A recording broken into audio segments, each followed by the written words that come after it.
I'm Miwa Messer. I'm the producer and host of Poured Over, and I've been a huge fan of Lydia Millet for a very long time. And it was extremely exciting to see her as a finalist for the Pulitzer for Love and Infant Monkeys, which I always have to look up that title because I love it so much, but I get it backwards sometimes.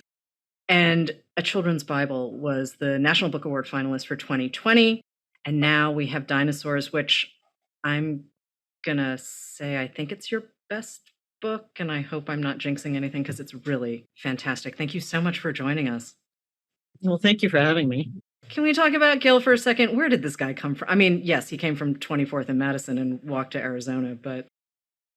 Well, actually, that part of him, and only that part, really, was stolen from my partner's life, my boyfriend's life. I never know what to call him because, like, I'm too old to say boyfriend, but like partner sounds like a business transaction. He did move from Brooklyn to here, but he did not walk. But before he moved, he walked the whole Appalachian Trail, which is okay. about the same distance. And so, and I thought it was so extraordinary. It demonstrated, you know, along with fitness and various other things and willingness to be uncomfortable, but just like a phenomenal tolerance for boredom that I would never have, you know. And yet he did this with, like, you know, I mean, it took time from his life, but also was his life, of course. And I was just kind of impressed by a certain seamless quality with which he did it, as though, I mean, it was a big accomplishment, but it also was just what he was doing. When I was writing this book, that was sort of what was happening, and I embedded it in the story. I myself moved out to Arizona from New York also, but I needless to say, not by foot. So. And Gil picks Arizona because of a piece of drone footage, which I thought was a really nice touch, because the more time I spent with Gil, the more I was like, all right, who is this guy? Because he surprised me at every possible turn. I really like this guy. I'm glad. I was fond of him too. Sometimes you just have to write characters you are fond of. So he's got these neighbors, and they have bought a very expensive modern house that he didn't even know was next door to him, because when you buy your house from drone footage, you don't really see what the sides of the buildings are, you just see the roofs. When I realized that you were talking about an entirely a run of glass that just goes down the entire side of the house, I'm thinking, oh no, do we have a bad neighbor story coming? Oh no, because you've written thrillers before. I mean, thriller-esque kind of books, and I wasn't entirely sure where we were going to go, and then we meet these very nice neighbors. Everyone is so nice in this book. Right, it's sort of a wish fulfillment, a neighbor wish fulfillment fantasy, isn't it? Completely. Yeah, I mean, these neighbors are great. So we've got Gil, who's total fish out of water, and we get his backstory as things go on. But we've also got Artis and Ted and their children, Clem and Tom. And Gil becomes part of their family pretty quickly, which, what a nice touch. Yeah, I mean, he's at the beginning quite a passive receiver of Artis's more aggressive social gregariousness or something. And I've known a couple of people like her who just are these kind of social forces of nature who just won't take no for an answer. And I'm kind of astonished by them and their energy. Because, you know, I always just need a little time by myself in a given day. But I really have known extroverted people like Artis. And so she sort of launches this campaign to embrace Gil, and he says yes. I wasn't expecting him to say yes. I was sort of expecting him to drag his feet a little bit. And I think he has maybe a minute where he thinks he's going to drag his feet, and then no, he's right there. Is this the first time you've set a novel in Arizona? I think it is, right? Yes. Yeah, it is. I've always been reluctant to set fiction, except for a couple of shorter things, but to set it in my adopted home. I don't know, maybe it feels too personal when I do that. Because, you know, this book is somewhat of an exception, but I don't write that often from the literal facts of my personal life. So I think that's partly why I set this in Phoenix, which is not where I live, but it's parts of which are similar to where I live. It's much more an enclave of sort of white privilege and the sort of setting of this novel than Tucson is. Mhm. Not that there aren't pockets of Tucson like that, Mhm, but mhm. Tucson isn't that kind of a rich, big, somewhat red city, you know. And Phoenix is different that way. yeah, and Phoenix, though, has part of the problem that Los Angeles has, which is the giant lawns and the boxwood hedges and all of these things that don't actually belong in the desert. And I spend a lot of time in Los Angeles, and I get impossibly frustrated when I see things that just aren't meant to live in the desert. And Los Angeles was built in a desert. And obviously, people who've read you before know that climate change is something that you think about quite a lot. And I wanted to ask you about the title, Dinosaurs, a novel, because birds definitely have a role in this book, but I also was wondering if you were thinking about us. Yeah, I think Dinosaurs has, a number of dimensions, and also just there's the sort of magnetic, sort of fascinating quality of the dinosaurs. This their sort of iconography, but yeah, all these shadows and shades of who we are and aren't, and who we might be, and who the other creatures around us may be or Hmm. may come to be, and it's about sort of solitude, and also though about obsolescence and extinction and all that stuff. Also, I was thinking of an exchange that my kids had with my Hmm. when they were younger, with my mother's partner, who's among other things a geneticist, Hmm. where he kept insisting to them that birds were dinosaurs. Just birds are dinosaurs. Hmm. Not birds are descended from dinosaurs, but birds are dinosaurs to a Okay. geneticist, was what he maintained. Oh, okay. And the kids would just argue with him because, of course, like instinctively and morphologically and all those other ways, and also in terms of just extinction, birds aren't really dinosaurs, and yet they are. They are in many, many ways. Sort of historically, the remnants of dinosaurs. And I sort of like that double category that birds have, and also that dinosaurs have, of being present in the case of the dinosaurs, being sort of present in our lives, Hmm. oddly, in these like shadowy forms that often are toys, but not existing for so long that we can't even conceive of how the world was when they lived here. Yeah, I was watching that David Attenborough dinosaur thing recently because David Attenborough dinosaurs. And Yeah. what I couldn't figure out is how do you recreate what their skin is like and who had feather. I mean, I suppose you can figure out Yeah. who had feathers and who didn't, but color palettes? I was like, huh, I know. I okay. thought How about do that you color do thing. this? Yeah. The coloration. Yeah. And there've been so many different debates, haven't there, sort of about their coloration. Yeah. Yeah. And even their sort of like, yeah, their featheriness or non-featheriness. And yeah, I'm pretty mystified, but I don't have immense patience for the details of paleontology and stuff, unfortunately. I mean, I'm like a child. I like the pictures, I like the Yeah. forms, I like the names, and when there's some natural history, I like that too. I think there was this recent story. It was not maybe not recent anymore. It was like a year ago or 2 years ago, about a particular dinosaur that they found somewhere in a water body. I think maybe they found it in the ocean, but they were able to sort of reconstruct its life in the Hmm. river, and that it had floated out and Right. eventually to the ocean, or being somehow transported after it died out to the ocean and stuff. And I just love the idea that we can sometimes, or the paleontologists can, make these narratives of Right. dinosaur lives out of. But I'm mystified by it. Totally mystified. I just kind of want to be told a good story. Yeah, yeah. That's and sometimes the dinosaur stories are great stories. I prefer your kind of dinosaur story to an actual four-legged thing, but Well, their conversations aren't as good. yeah, totally not. Your dialogue is great. Your Right. dialogue in this book. Compared to a And dinosaur's, yeah, yeah. yeah, well, and the other thing is too, you don't seem to write glum books. Even when you're dealing with the unpleasant and the uncomfortable and I mean, certainly when I look at children's Bible, a lot happens in that book. You don't write glum books. And in this case, I mean, dinosaurs, yeah, you're writing about extinction, but it feels still very much like a hopeful book. I mean, especially when you look at all of the things that Gil goes through and where he ends up. It was such a joy to read. There's kind of aspects of melancholy that I love as a Yeah. reader, say, Yeah. but I'm not but I can't write a book that I wouldn't want to read. Like, that there's a certain kind of sort of flatness of affect or something that can come with, um I don't know, it's what you call glumness. There's certain kind of like Right. depressed interiority or something like Right. that that I'm not particularly interested in, although I am interested in just sadness and like a certain Yeah. beautiful quality that sadness can have sometimes, melancholia or whatever. Mhm. But Mhm. that sort of I'm not I can't write books that I don't want to live in, you Right. know? Yeah. Yeah. And I don't really wanna live in just a depressed book. Mhm. Like, I don't wanna just live in a depressed world, that you have to there has to be more fire than that.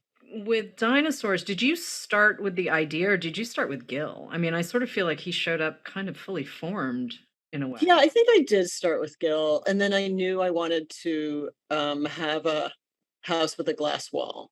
Yeah. That I wanted to have a kind of, like, stage set for humans in the book, and that was kind of what I started from. And also knowing I wanted it to be in the desert, even though, like, the desert really is the last place you should build a house with a glass wall, but it has been done. Um, It's definitely been done. And also Fight No More, may have hit really hard for me as someone who spends a lot of time in Los Angeles. So I appreciate sort yeah. of when you're writing about the idea of home and when you're writing about the places we insert ourselves and almost that space between public and private and the idea of putting a glass wall on your home. And it seems like the curtains don't ever really get closed between Gil's home and Artis's and Ted's home. And that just I think that was why I had a little bit of dread when I first started reading Dinosaurs. I was like, "Oh no. Oh no. Oh, this glass wall." It's partially because I live in cities and, when you live in cities, you don't necessarily want to look directly into someone's apartment. Sometimes it happens and whatnot, but that wall was really disconcerting for me at first. And then, of course, it makes perfect sense and everything else. But those early pages, I was just kind of like, "Oh no, this can't. Who Yeah, lives it in a could be a murder fishbowl?" mystery. Yeah, it Yeah, could exactly. but I Exactly. think we, increasingly live in houses like that. There's just this we're so fascinated apparently by seeing the faces of others constantly and our own faces reflected back at us. And, it just it we make our own lives into fishbowls now, it seems to me. And of course we try to sort of curate the content. No matter what you do, you can never curate in a way that is authentic. It's never going to be authentic. And Mhm. so I don't know. I think we are living in that sort of metaphorical house now, or we're literally living in this place that's all about seeing and being seen all the time. And increasingly, if we're young, right? Like the young especially, there's just this, and of course, us who we in our 40s and 50s and whatever are sort of peripatetic in that world. We're just kind of on the margins of it. But the truly young, like the teenagers and even like older kids and certainly people in their 20s, and they're just constantly in that sort of enrapturement of screens and human forms and figures and faces that are constantly being scrutinized, right? And it's something we whose importance we really can't even approach in fiction right now because the cultural ramifications of it are quite extraordinary, I think, and perhaps we won't be able to understand them for a while. But even on a very small scale, I mean, there's a moment where Clem is on the back deck of her parents' house with the glass wall, and she's surrounded by other kids from the neighborhood, and they don't even really know how to talk to each other, and they're just all on their phones. And we've all seen moments like this, whether it's even people in our own sort of cohort, Yeah, where yeah, no one can sit with the discomfort long enough, so better to just jump on your phone.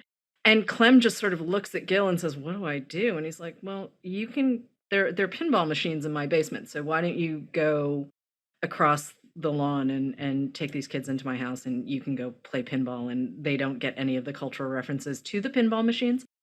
But the idea that these kids who live in the same place, who are going to go to the same school, who have essentially a similar experience.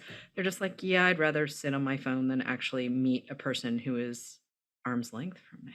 yeah. I'm trying to remember what we did, when Mhm. I was a teenager and we didn't have cell phones or anything like that, and like when we were socially awkward. I swear, I think there were times we just actually sat there in silence. Yes.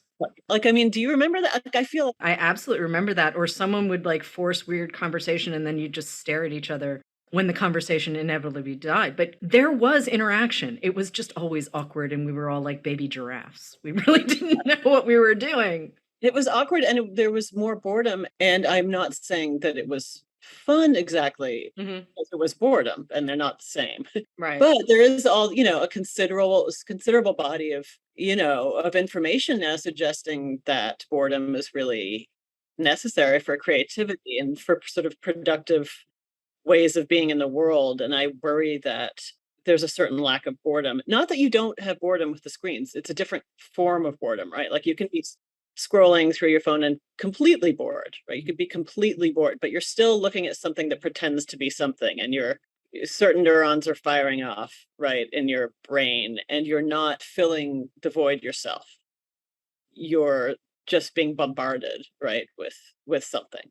And I think that it'll probably take us a while to understand what that's doing to our minds, especially those like that are still, developing, that are really adding cells every day and stuff, unlike mine, which, is shedding them or whatever, or they're dying at this point.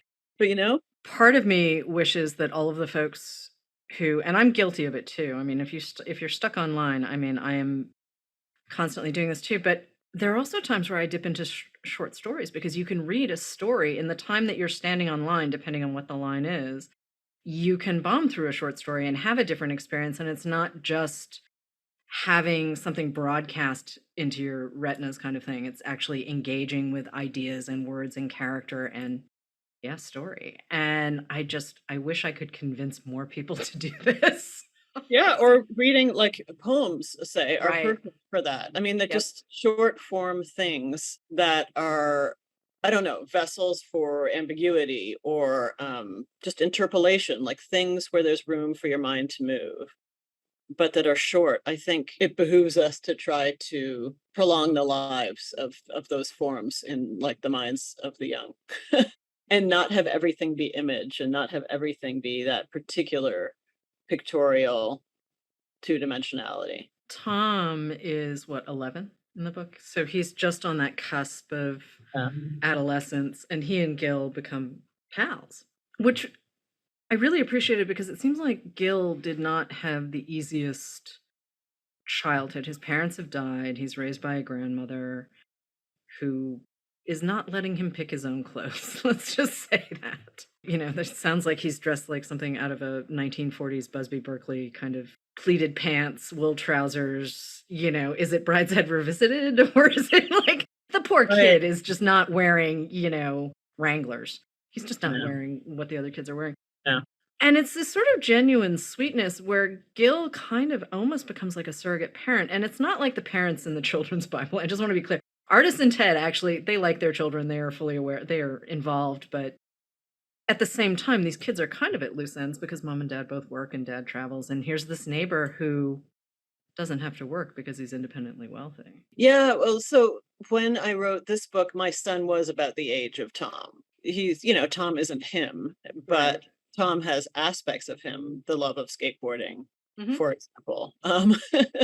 And also just like a certain poignancy that young boys have sort of at that age before they turn a little harder and more and scoff more at you and are embarrassed of you. That moment before that. And I saw my boyfriend partner Aaron being with my son in this kind of odd, awkward partnership Yeah. at times. Hmm. It's not like the one in the book exactly. I think that Tom is much more sort of in need of companionship Hmm. than my son necessarily was, just because he's moved to a new place and he doesn't know anyone, and it's just kind of situational, not that he's particularly antisocial child or Right. anything.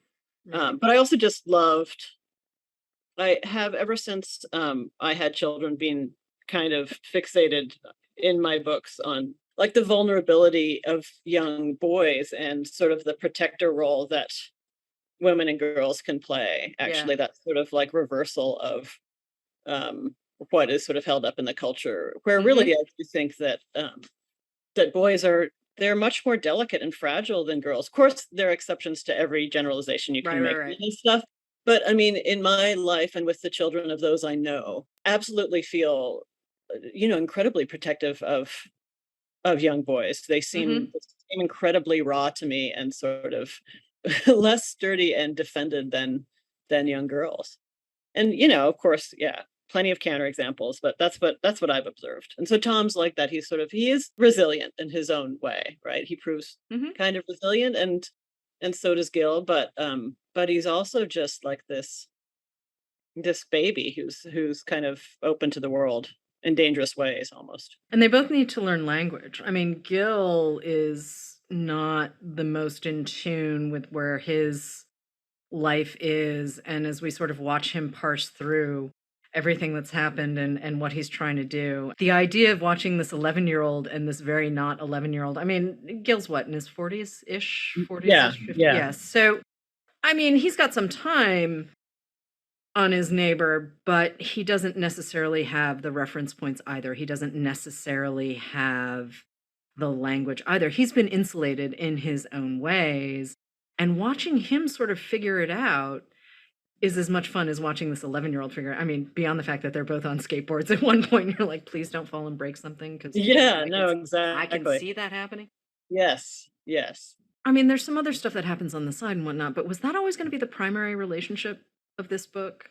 I mean, it feels like everyone sort of circles in and out of Gil's orbit, but Tom is really, once he's there, he's there. I think I at first was thinking that this was a story of the breakup of Gil's previous relationship and sort of Okay. his, but then it morphed as I went, as I went along, as I was writing, and I became sort of more interested in his friendship with Tom and how that could play itself out, and how like a mother like artist could allow that and welcome it. I don't know, there's sort of like actual wholesome, like big-heartedness of the relationship was kind of more interesting to me to go deeply into than this like version of monogamy that he had failed at.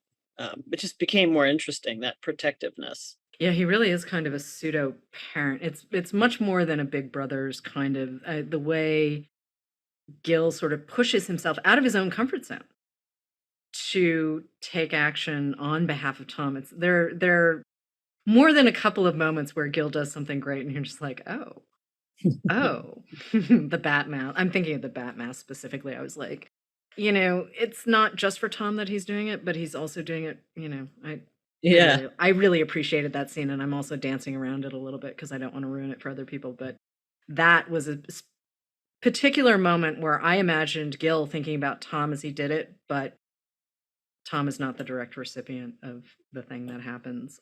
It's interesting because like a a couple of people have asked me. I've just started talking about this book. One person I was talking to suggested that Gil was Jesus, a Jesus proxy, and another Mhm. suggested that he was a Batman proxy. And both of these, I like both of them in their ways, but I had not conceived of either of them. And I can totally see the Batman thing, and I can see the sort of obvious symbology of Jesus given certain events in the plot, having to do Right. this and so forth. But I hadn't really, I had not consciously approached Gil as either of those figures. But when you say Bat Mask, I realize exactly, like Yeah. I'm taken back to why exactly that person would have said Batman. Um, Right. which I had completely not even made that connection, stupidly. When you say it, I'm just like, oh, yeah, that kind of makes sense. But as I was reading, I really thought of this more as Gil's coming of age. I Hmm. mean, Gil has some weird ideas of freedom and money because he doesn't actually have to work because his parents left him quite a lot of money and it's been well managed and everything else. But watching him puzzle through what freedom actually means, and again, I'm going to come back to the glass wall for a second because that doesn't feel like freedom to me. And yet, that is not a cheap house to live in. Right. And here No. are artists and Ted making these choices, and they're perfectly lovely. I would not mind living next door to them at all. But the idea that we can buy our space, that we can buy our freedom, that we can buy things that we want. And Gil has a moment where he's like, I should get rid of all of my money. I should just give it all away. And his financial advisor looks at him and says, this is where you know nothing. And I need you to think about this for a year because that's what your grandmother would want. And before the year is up, he meets Lane, who's the ex that you were referring to earlier, who, wow, she's not nice. I'm sorry. I'm just, you'll figure it. People who are reading this novel, they'll figure it out the minute they meet her. She's just not nice, but she feels like a very specific kind of person. compared to artists, and there's another woman who shows up later, Sarah, she's really just laser focused on her plans.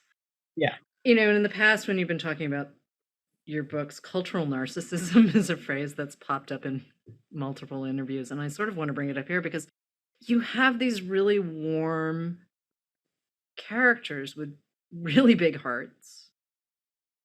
And they're very funny, sometimes intentionally, sometimes not.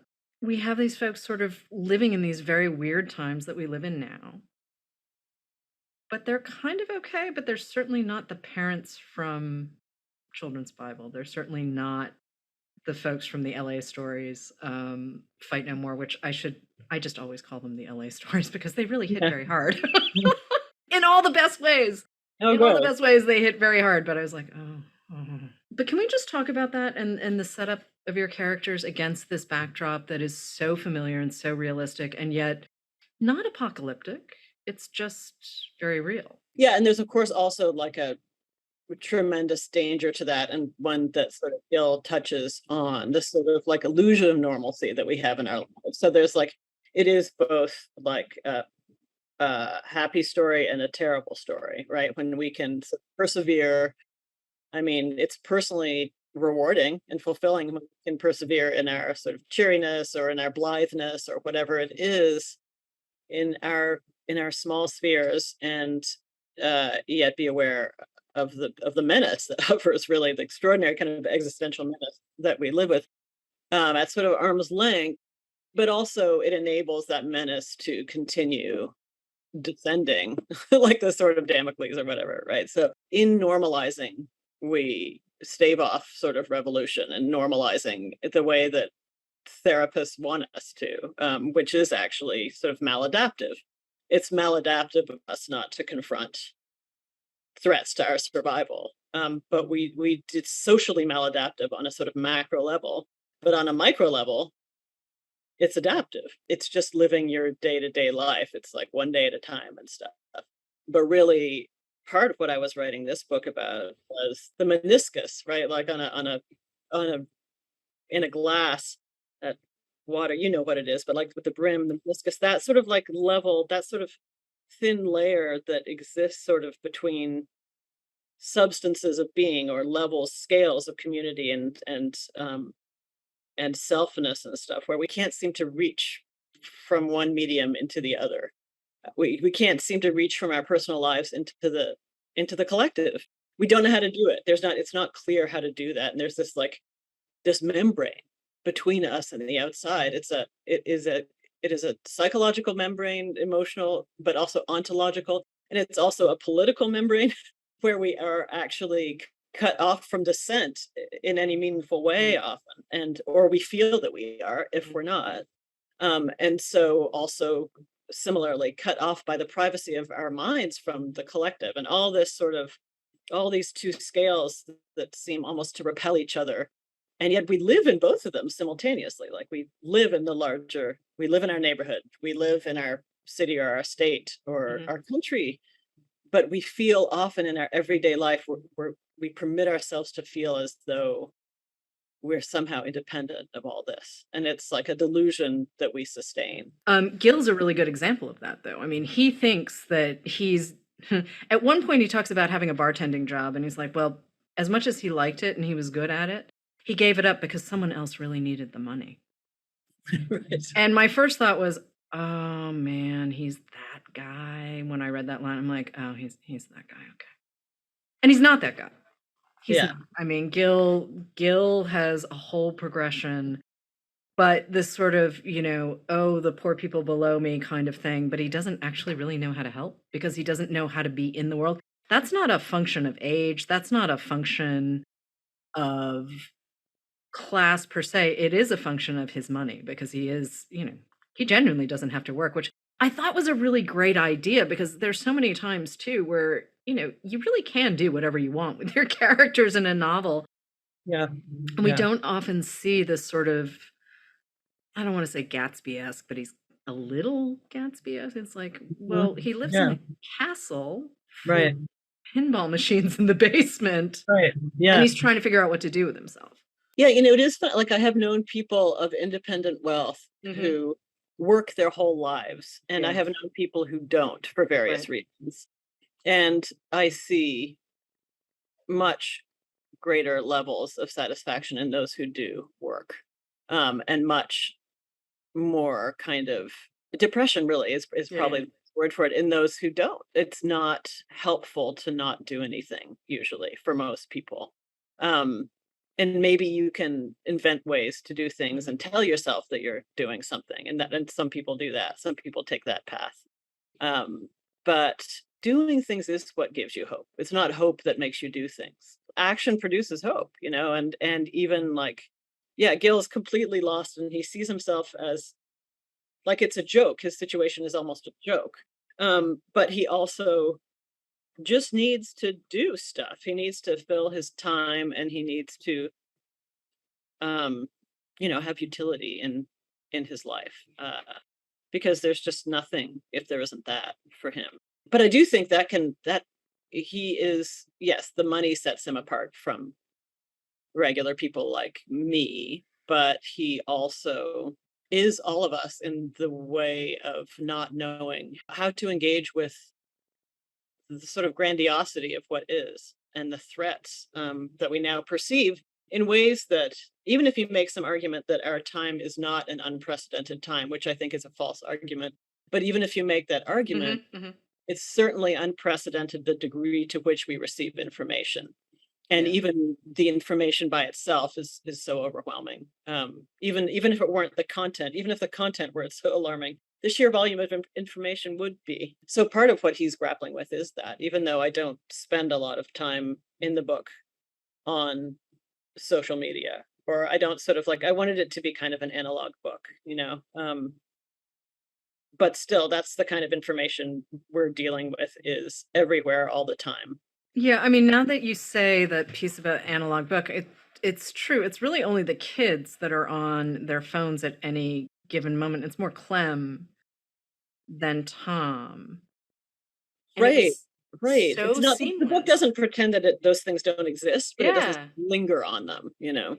Yeah, and I really appreciate it because I didn't notice. I was so involved with your characters, and I was so involved with what was going to happen next and being surprised. I was surprised so in all the best ways. I was so surprised as thing because you bring whatever your reading experience is or your life experience to whatever you're reading, right? So clearly I have some things about neighbors. Maybe I shouldn't admit that on a podcast, but to be so delighted by this novel, which is what, 200 and something pages, it's not very long. I mean, you are a very compact writer. There was nothing I wanted to take for granted. There was nothing I could take for granted. You just kept surprising me around every corner. And I just really appreciate that because it's not often I get to say it. Sometimes, Well, thank you, writers that's great. I'm so happy. telescope stuff and you're like, "Mm." Yeah, um, yeah, but I love the idea that really there was not and you didn't have to set things in the 90s to be able to say we're just not going to have a lot of social media and a lot of screens and there's not a lot of pronouncements about, parents did not allow you to use it was just this is where we are and it's really about the people and their interiority and their relationships with each other. yeah. But speaking of surprise, did anything surprise you while you were writing Dinosaurs? I know I sound like I'm reading novels for the first time here, but really, I cannot say enough good things about Dinosaurs. I guess what surprised me was how warm it felt to be living with Mhm, these just few characters. I mhm. just wanted to, you know, sometimes you write yourself into a space. I don't know, I feel a bit cheesy saying it that way. But you kind of make a scene that you want to exist in for a short time, right? If you're doing fiction or even nonfiction or various other things. And it's not even limited to writing, but the particular sort of interior narrative of fiction allows for this for you to actually exist in that made up place of yours for a while. I think what I wasn't expecting going into it because I had this vague notion of this Lane character and I had Gil and his just sort of loneliness. But what I didn't know at the outset was that I'd be taking them into this sort of warm like cave of a book that's really Right. quite like a place of affection. Yeah, yeah, yeah. And so that just sort of crept up on me.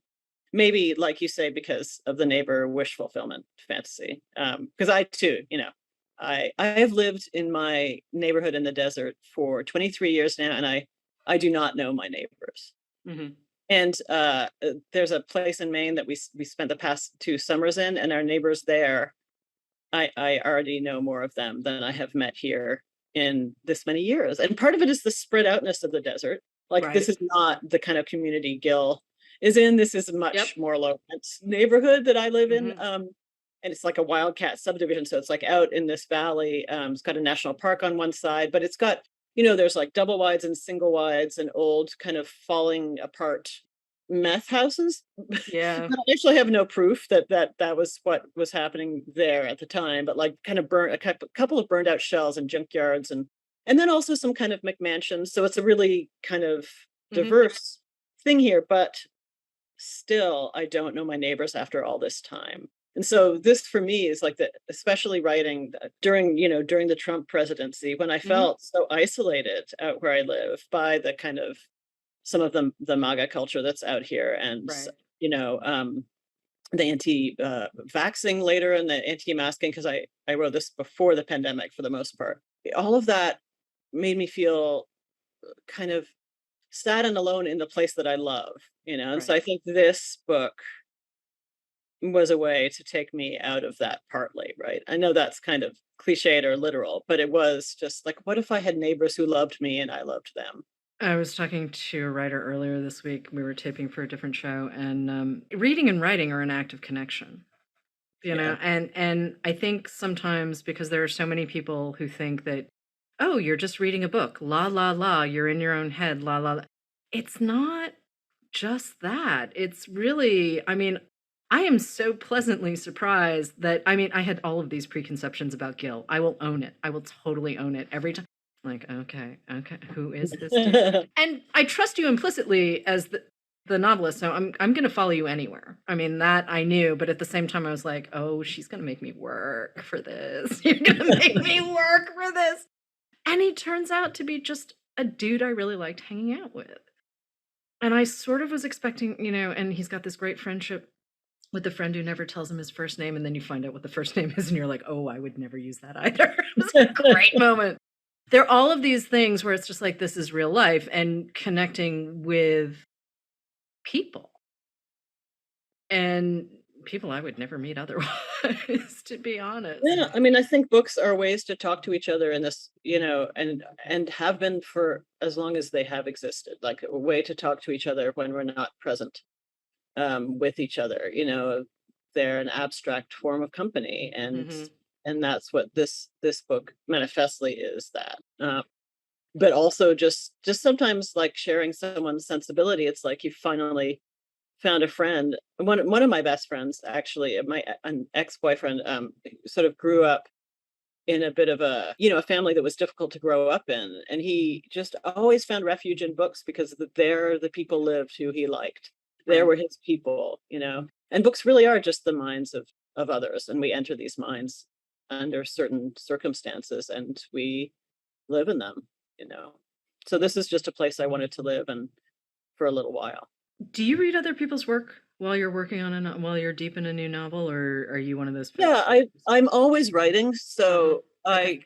if I didn't, I would never read. But Hmm. I must admit that like the past 3 years, maybe, or something, I have actually read a lot of nonfiction Hmm. because I'm trying to learn things. Right, I'm right. trying to become less ignorant about certain things that I care very much about. And also there's just a lot of excellent work out there now about Hmm. things that are really important. And so I've read less fiction as a like proportion of what I read than I used to. I used to read almost exclusively fiction. I mean, for many, many years. I mean, for my day job. Always, I am in the news. Like, I'm Right. reading that all the time. So that's never not present. But I wasn't reading like books of nonfiction as often as I had been. So I don't know. So I'm a little impoverished right now. I think my like if you asked me about 5 books you just read, I probably would have read one at the most or something, like I'm not in the midst of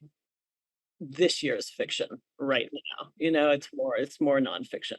But yeah, no, I do it doesn't distract me or, I don't know, bother me to do that. It's just a different time of the day. One reason I don't teach very often is because I do find that just constant immersion in the writing of others, especially when it's not good, is um that sort of is infectious or contagious or something, that can, you can sort of get bogged down in reading of a certain kind when you're being asked to like doctor that reading. I do experience that as sort of oppressive reading bad or mediocre writing.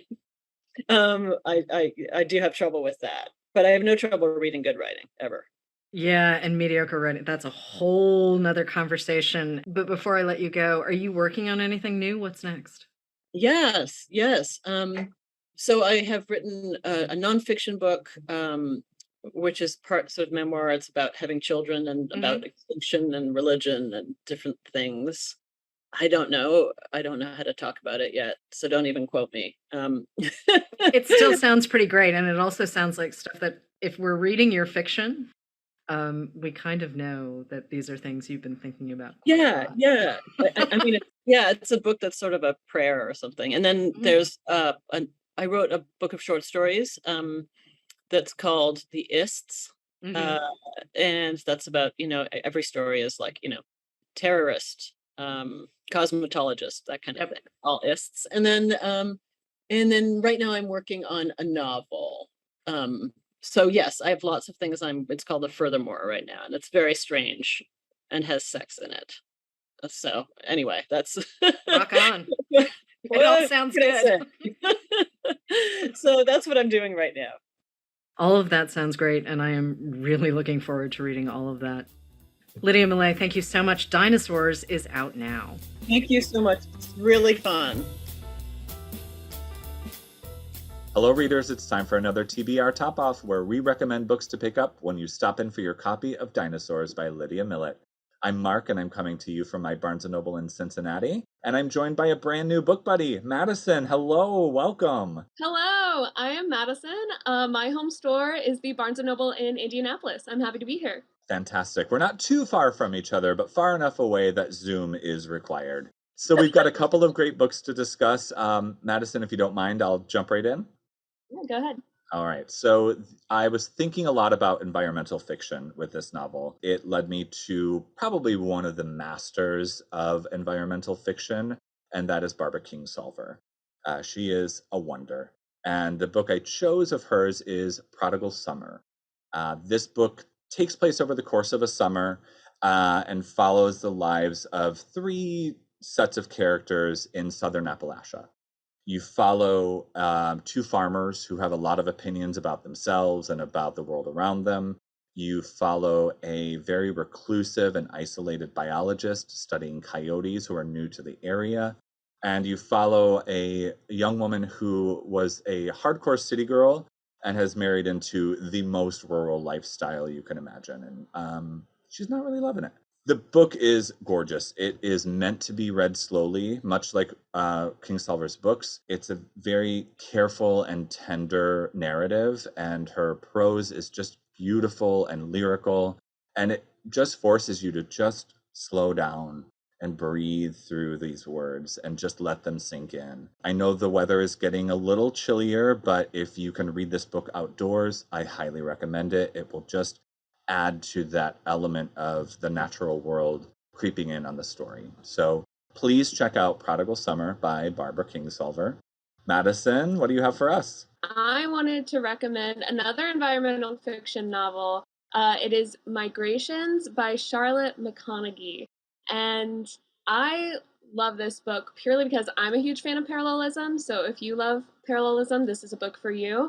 So the main character, Franny, she is determined to follow the Arctic terns on their last migration through Antarctica. So she is determined to just follow the birds on their final migration. And through the book, you kind of see her life kind of unravel, kind of like a final evolution, if you will, is kind of what her journey is. So it's kind of parallel to that final migration and her final journey. Some dark secrets unravel, there's some few twists and turns. It is just so amazing. And I think it says something about these authors that they can write such wonderful parallels between humans and animals, because I think like at our core, we have more similarities than we even see. So that is why I wanted to recommend Migrations by Charlotte McConaghy. Fantastic pick. I really, really like that author. I recently read Once There Were Wolves, and again, she nails it on animal and natural behavior, paralleling the lives of these messed up people. That is all we have for today. Welcome, Madyson, to the TBR Topoff crew. Thanks so much for hanging out with us and talking books. I really appreciate it. I'm happy to be here. It's exciting. Good. We'll be doing more of these. Don't you worry, folks. But that's all we've got for today. So thank you so much for tuning into Poured Over. Please make sure to give us a rating and subscribe so you never miss an episode. You can also follow us at Barnes & Noble. Pretty easy. I'm Mark, and you can follow my home store at BN Westchester. And I am Madyson. You can follow my home store at BN River Crossing. Thanks, everybody. Happy reading. Bye. Happy reading. Bye-bye. Poured Over is a Barnes & Noble production. The show is available on Apple, Spotify, and Stitcher. Please rate and review us wherever you listen to podcasts.